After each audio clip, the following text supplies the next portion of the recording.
Edie.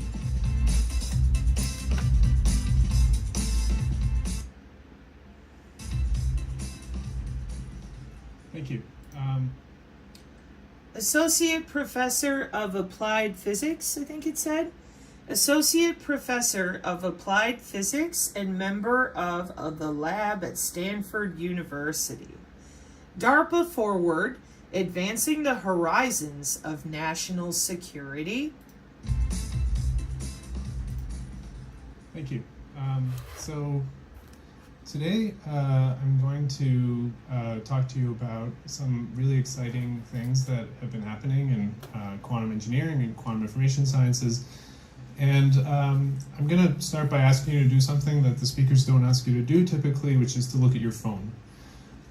So the phone that you have in your hand, it's jam-packed full of sensors, and these sensors are essential for the phone to understand its environment. These sensors are essential for the phone to understand its environment. While I appreciate his JPEG there, sensors are everywhere. I have a better one that I've shown the Synergist multiple times.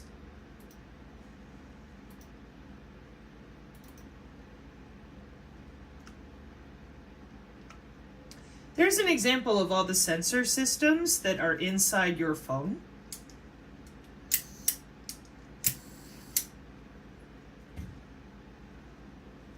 Additionally, it's one thing to show you that image and say, yeah, look at all those sensors that we have in the phone, okay? It's another thing to take you into the taxonomy of biological signals for each individual sensor on that phone. And these biological signals are put into databases for human activity recognition radar. Human activity recognition radar. Horror. Can radar detect a human? By using UWB radar. What's that? The radar cross-section, RCS, of a human body and external body part motions, such as walking and hands and feet movements, can be detected. Oh, what is UWB radar? UWB radar? Ultra-wideband radars are radars that use ultra-wideband technology. What is that?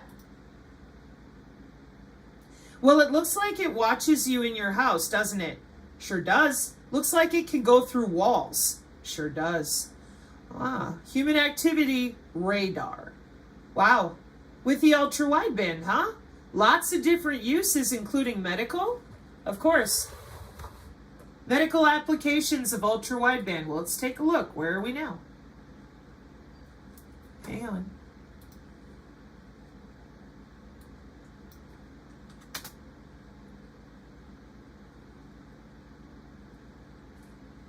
Faculty openings. In computer science, and engineering, graduate programs that make an impact at McKelvey School of Engineering. Oh, I guess it's not a blog, huh? Nope. And I guess it's an actual school of engineering, huh? Yeah. Crazy like Cambridge. As an emerging technology, ultra-wideband wireless communications provides a very different approach to wireless technologies compared to conventional narrowband systems, which brings huge interest in it. Because of this, ultra-wideband has many potential applications to be researched. Key words: ultra-wideband, medical application, medical monitoring, medical imaging.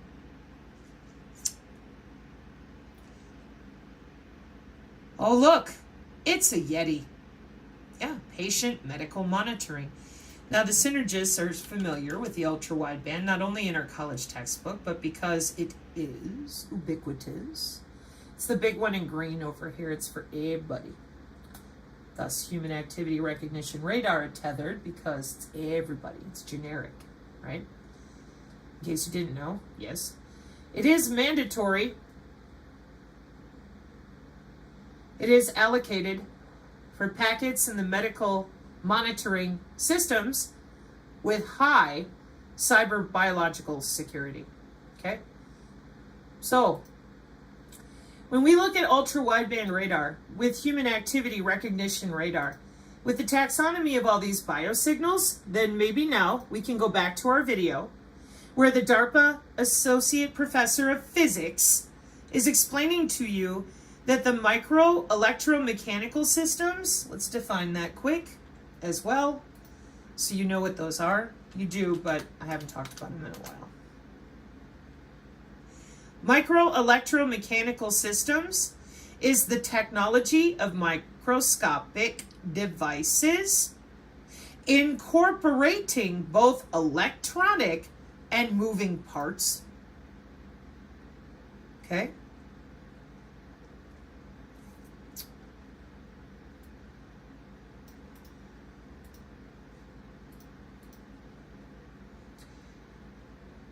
Combines electronic and mechanical components to create devices like sensors, valves, and gears. MEMS devices are made up of components that are between 1 and 100 micrometers in size, and the devices themselves are typically between 20 micrometers and a millimeter in size. Wow, that's pretty small, smart dust drivers with your beam steering, isn't it?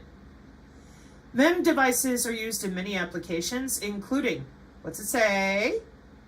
Wow, wireless communication, huh? Incredible. Circuits and systems, automobiles, aerospace, what else? Yeah, medical devices, fitness trackers, game controllers. Amazing. So now, back to our video. They have to be small, they have to be very low power.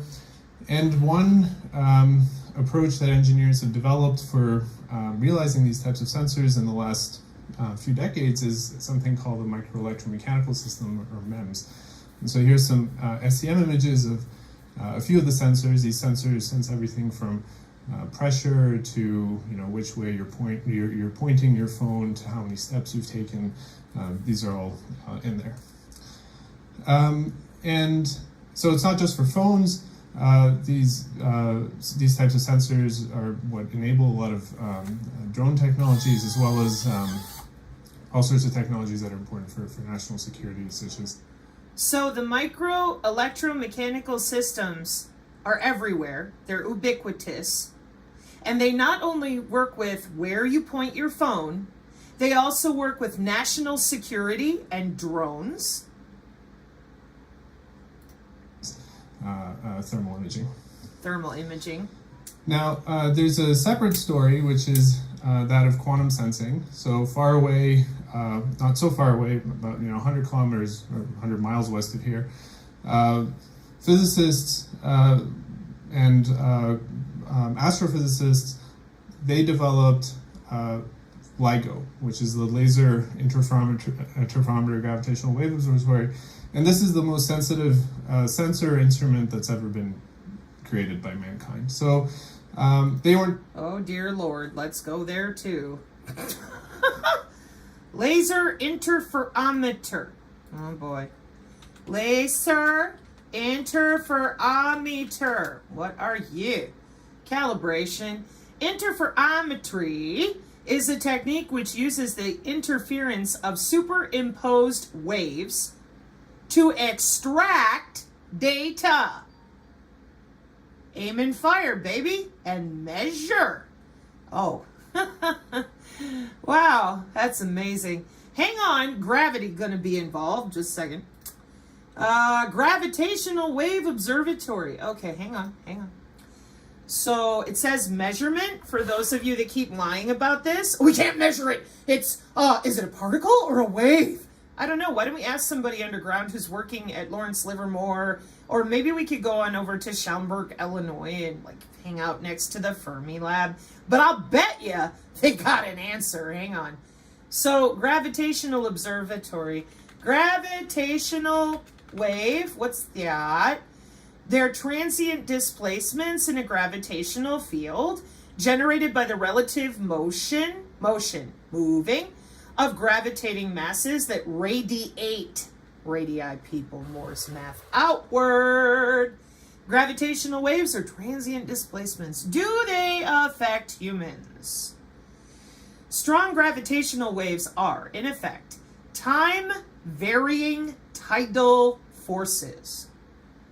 A low-frequency gravitational wave that's strong enough would therefore be felt like a force stretching your body in one direction and compressing your body in a perpendicular direction.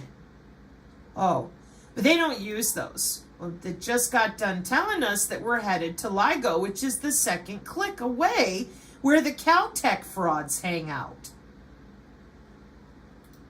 Then we get to go to space.com. LIGO gravitational wave detector breaks quantum limit to find black hole collisions. October 2023, space.com. Okay.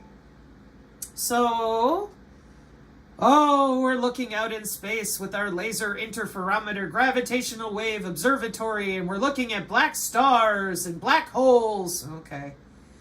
Bullshit, but whatever. Because these perpendicular waves and gravitational waves are part of how we create the motion of our tectonic plates. They have an earthquake machine! Yeah, we control all the particulate in the atmosphere too. Isn't it fun?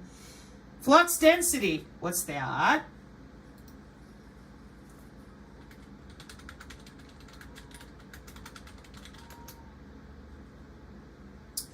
Electric flux density is the measure of the strength of an electric field at a given point. Oh. You know, if we're going to play with gravitational waves and we're playing with electricity, we better have an appropriate mathematical way to do that with a region of interest and precise targeting. And we do. Then we have weakened areas of the Earth's surface. We can use a little magnetic flux with that too. Electrical and magnetic. Oh. So what does all that have to do with your interferometry of laser systems, in which you're able to take all these measurements? I wish to draw your attention back. Measurements of how the signals, advanced signal processing technology, is helping them understand particulate at the micrometer level. You heard me. A millimeter in size and onwards to the nano, I guarantee it. Beam steering and beam forming, driving all these little sensors in the air particulate. Oh, why are they putting metals in the air? Well, if you understood plasma polaritons and polarity of how they're playing with all these systems of pushing cellular states back and forth outside the desire of the atmosphere because it's external stimuli, then you would be a little more averse to just sitting there going, oh no, they love us. Watch this. I'm trying to count the number of steps that you're taking. This sensor actually detects whether black holes smashed into each other hundreds of millions of light years away. And it's a kilometer scale sensor, so it's much larger than what you have in your phone, but that's not the only thing that makes it distinct. The other really special property of LIGO is that it uses quantum mechanical properties to increase the sensitivity. So all sensors, both LIGO and the ones in your phone, if you use them kind of a naive way, they're fundamentally limited by something called the standard quantum limit. So, for example, if I'm trying to sense the position of this red block here, my instrument will result in a voltage that looks like this. And now, if something causes this red thing to move, it could be a gravitational wave, it could be you picking up your phone, or it could be a protein landing on a mechanical system. That red block moves, and now when I try to detect its position, I get a slightly shifted signal. He just mentioned a protein landed on a mem. I want to see that. A protein lands on a mem. Yeah, good luck with that. Hang on. Let me do it a different way. Protein folding with mems, not memes. So the reason that he mentions that, no doubt in my mind, alpha AI, protein folding, DNA origami, and that has to do with changing out things inside your cell structure, like E. coli and endoplasmic reticulum recombinant proteins. Protein folding and conformational stress in microbial cells producing recombinant proteins. If you're going to be changing out the cell structure in vivo, in place of origin, you're going to have protein folding, nucleic acid access, recombinant protein folding and misfolding, and E. coli biotechnology. And we change out those bacterial biosensors between E. coli and other bacteria that we naturally have in order to affect the gut microbiome for the Internet of Behaviors, for example. But we use it for good. Whatever. You're using it. That's my only point. You call it good, you call it bad. I call it a tool of DNA protein folding, which they often call DNA origami. A technique that folds DNA into those 2D and 3D manifolds shapes at the nanoscale to manipulate the cellular state. Use CRISPR-Cas9 to put DNA and RNA and anything else. They want to screw with your cellular states by opening the cell's surrounding protective shell and then extracting what they want, putting in what they want. Medicine and dentistry, material science, nanotechnology, chemistry, physics, and computer science. DNA origami can be used to create devices that sense, compute, and actuate. That last one there is where it makes the physical change. That's why you have so many images, and we here on the channel have so much software with your Lego bricks and your bio bricks, all the different types of open source software that they use with things like the Department of Energy's gold system to log in and out of Omics. In case you forgot, because we've gone over this a few times, Omics is all of your biology, DNA, RNA, proteins, metabolites, the study of the entirety of the specific factors within a cell, tissue, or organism. Omics. It also refers to the tools used to analyze DNA, RNA, proteins, or metabolites. Then I click on images. We'll be here all day. Nature, genome-wide association study, frontline genomics, multi-omics integration, ResearchGate, omics and technology for evaluation of your seq RNA, your mRNA, your CRISPR-Cas9, and all the different ways we're using precision AI healthcare with phenotypes. Omics, O-M-I-C-S. DNA, RNA, amino acid chain, protein, metabolome. Remember, metabolomics sounds like Manola Blahniks. And genomics addresses processes at the level of DNA. This can include identifying species, genetic stock identification, and inbreeding. Transcriptomics focuses on RNA transcribed from genes, stress responses to the environment, health concerns, and cell dysfunction can all be examined. RNA and amino chains, transcriptomics. Let me zoom in for you a little bit so you see where I'm reading. Proteomics deals with the proteins produced after RNA is translated. This can be used to explore immune function, reproductive fitness, and mechanisms of stress response. And metabolomics refers to the measurement of certain molecules produced in the cell. Metabolites are involved in many of the biological functions of fish, especially that result from the environmental effects. Oh, that's back to that quorum sensing at Rice University, where they started with the water. Yeah. Here's another one. Frontline genomics, transcriptomics, proteomics, metabolomics, lipidomics, epigenomics, interactomics, phenomics, ionomics, Genomics, omics. And where are you used to seeing this on the channel? The Agenda 2030 goals none of you will admit to for the biodigital convergence. Oh, you're kidding. No, I'm serious. It's another reason why I get so frustrated with the professionals who gaslight professionally. These are jobs. Very important jobs, too, because they're insulating our biosphere with all the changes they're making to the environment. Now, these underground laboratories where CERN is housed, in part with MITRE and tokamak and all of them, that's why we're going this direction.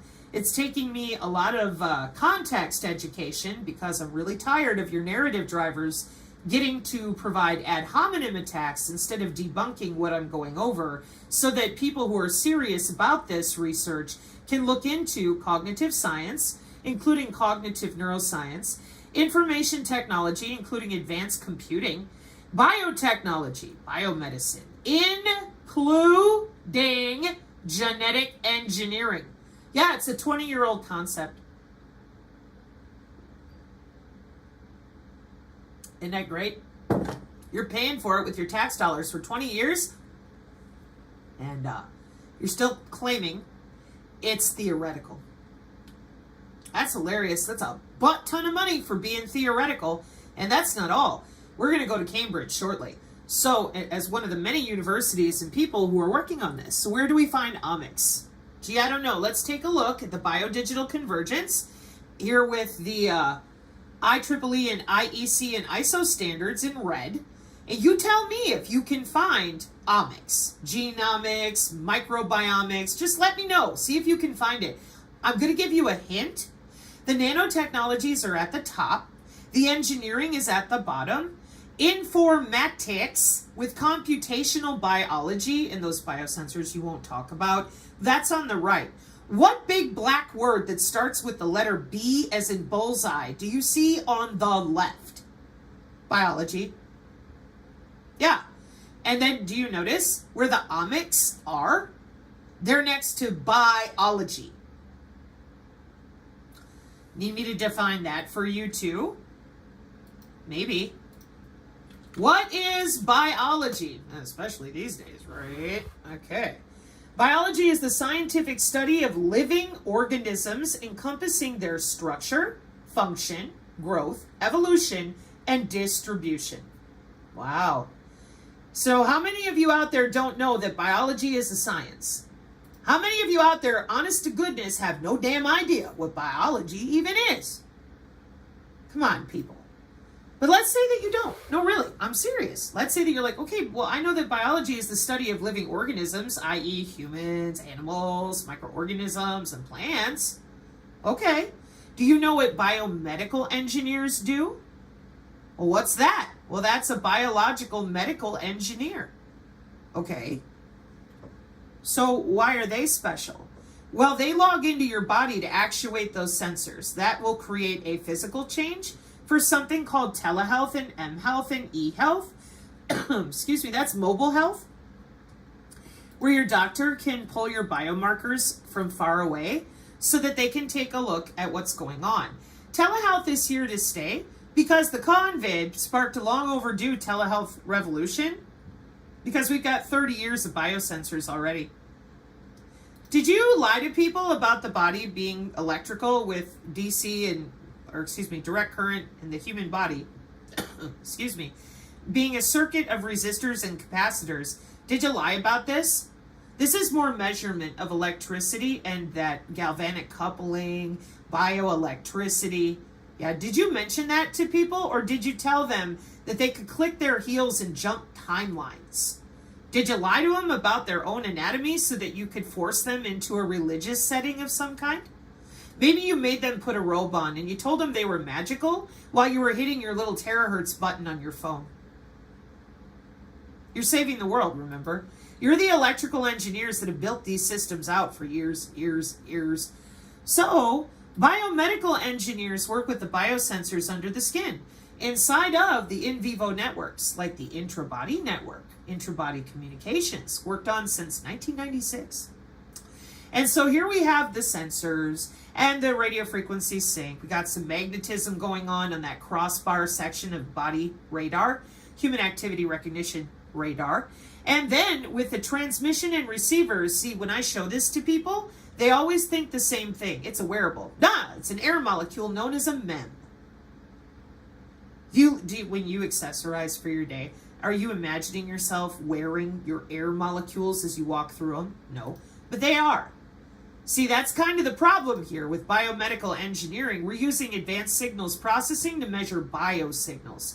Yeah, it says pattern recognition and machine learning for biosignal data, neural networks, multimodal speech and audio monitoring and telemetry, frequency analysis and wavelet transform. Yeah.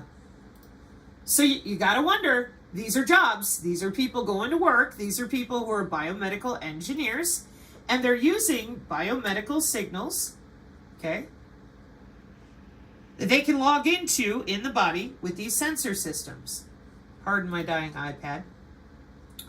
And biomedical engineering, okay, biology, tissue engineering, artificial organs, cellular biology, bioengineering, electrical engineering, electronics, robotics, signal and image processing, chemistry and biochemistry, biotechnology, materials chemistry, drug delivery, physics, biophysics, biophotonics, biomedical optics, medical physics, radiology safety and nuclear medicine, clinical professionals, problems to be solved in clinical trials, computational biology, bioinformatics, artificial intelligence, and telemedicine.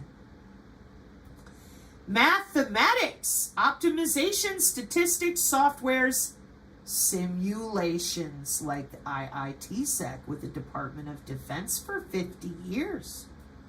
Materials engineering, biomimetics, biomaterials, mechanical engineering, prosthesis, biomechanics, there's that modeling and simulation again, microfluidics.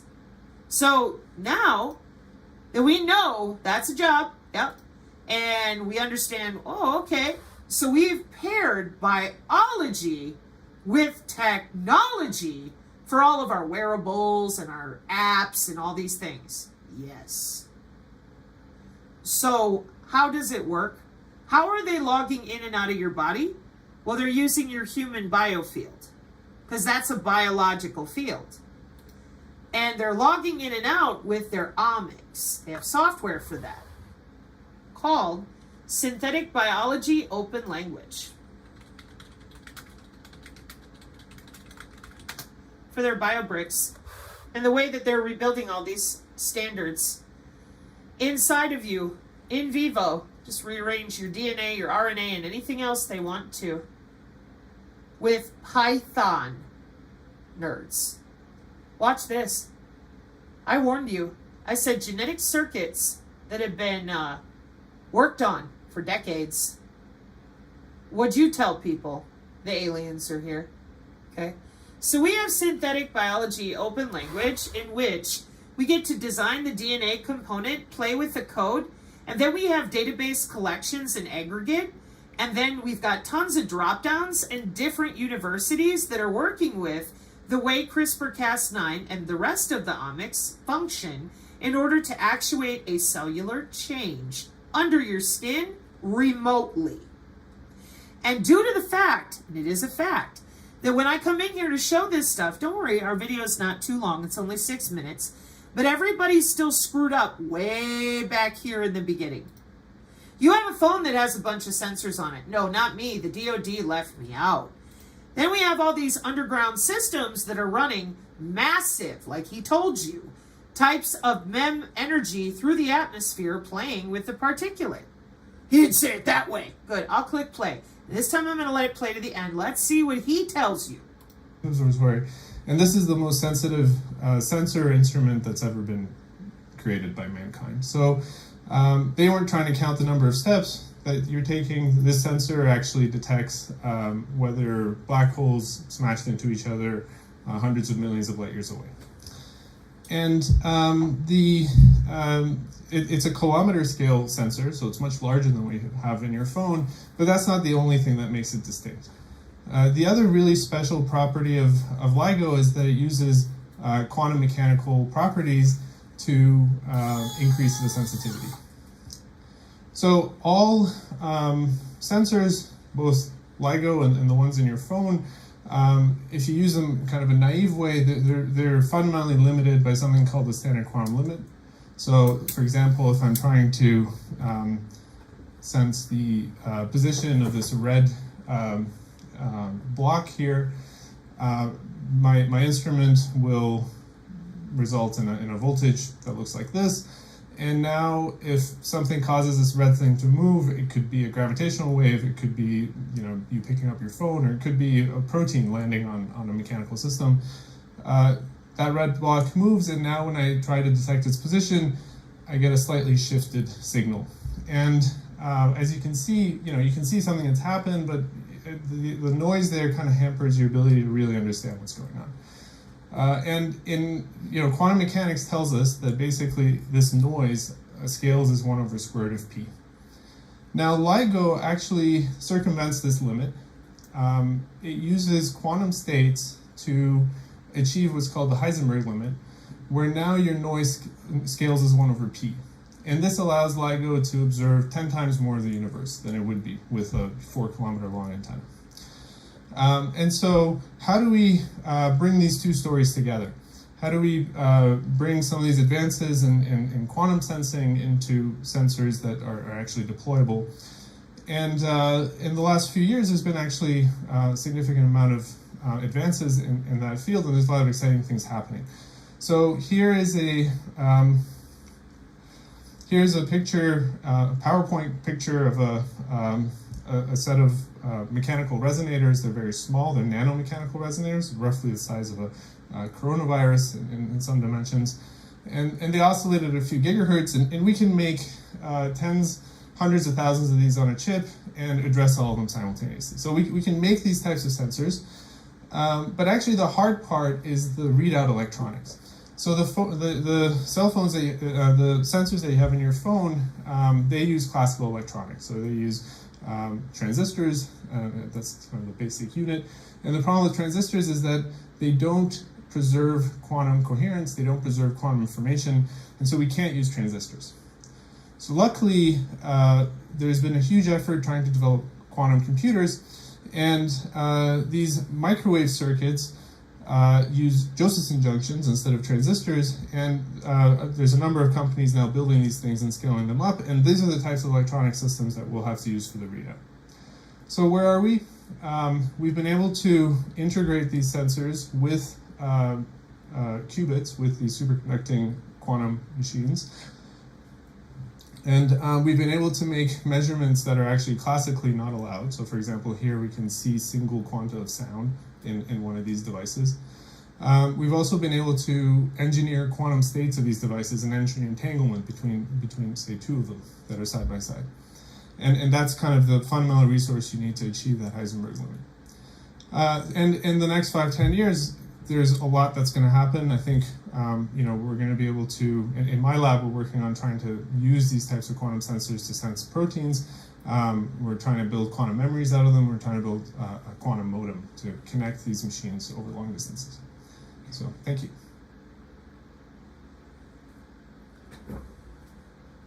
Well, there's some terminology there we'll be going back to. But it looks like they're doing fine. Where are we at? A year ago, DARPA TV again. Wow. So, when it comes to the tomography and the measurements and all these different interferometry and the variant systems, our human bodies are involved in all of this. That's how they are pulling mega amounts of data. That's why it's a biodigital convergence. That's why it's a network-centric system. That's why there's so many different types of sensors. Okay? It's also why when they pair the graphene on a substrate and can do really creative things, that we should be honest about where we're at with the ultra-wideband and the Internet of Medical Things in order to propel the Agenda 2030 and C40 goals that are already finished for 2030 with remote patient monitoring, behavior modification, watching you under the skin 24/7 for ubiquitous health monitoring for your health. Health monitoring is for your health. how. And if you don't know how, then how are you being responsible for your own health? Well, I'll put my wearable on, I'll slap my Fitbit on, and then they get to override what your cellular structure is doing under your skin. Oh, that's impossible. Not me, because you refuse to admit that your body is electrical and accessible to other human beings, not aliens, who have jobs as biomedical engineers with circuits and systems like the MEMS. Yep. And now the synergists know exactly where I'm going. What's this?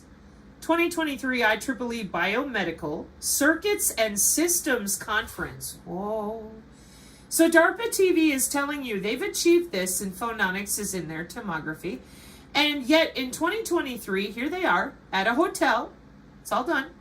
And they get to meet for a 3-day single-track program of biocast, multidisciplinary with topics like biosensor devices and interface circuits, body area sensor networks and wireless health monitoring, implantable and wearable health devices and systems, bio-inspired and neuromorphic circuits and systems, electronics for neuroscience, innovative circuits for medical applications, biofeedback neuromodulation and closed-loop systems, rehab, biotelemetry, and energy harvesting scavenging circuits and systems, lab on a chip, biomems, and point of care. What's that?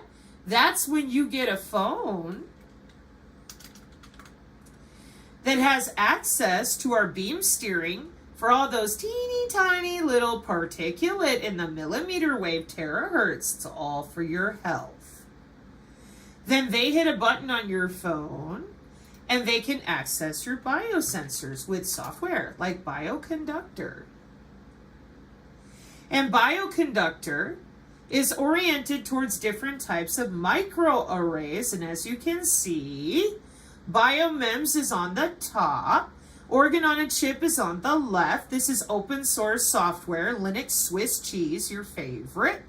Miniaturized biosensors is on the right. And yes, it's Mac and Windows as well. But y'all on the back end, Unix and Linux are very good friends. So your Linux Swiss cheese has been in the back end for all the back doors. And the code nerds like to pretend, well, I'm watching my operating system, I'm a programmer. And those of us from networking will walk right around you with protocols that watch you without your software knowledge. That's why Linux is their favorite. Talk to me about your kernels. Here we go again. Artificial intelligence of things for healthcare, biomedical imaging and image processing, biosignal recording processing and machine learning. Here we are, genomics. There's our omics, and systems biology, human-machine interfaces, medical information systems, and bioinformatics. Emerging technologies, flexible devices and circuits for biomedical applications and brain-computer interface. Wow, amazing. They get to go to a hotel and discuss it like adults, and those of you on the X get to lie like frauds. Boy, that's weird, isn't it? Don't we want to talk about what DARPA TV is on about? Mark 536, amen.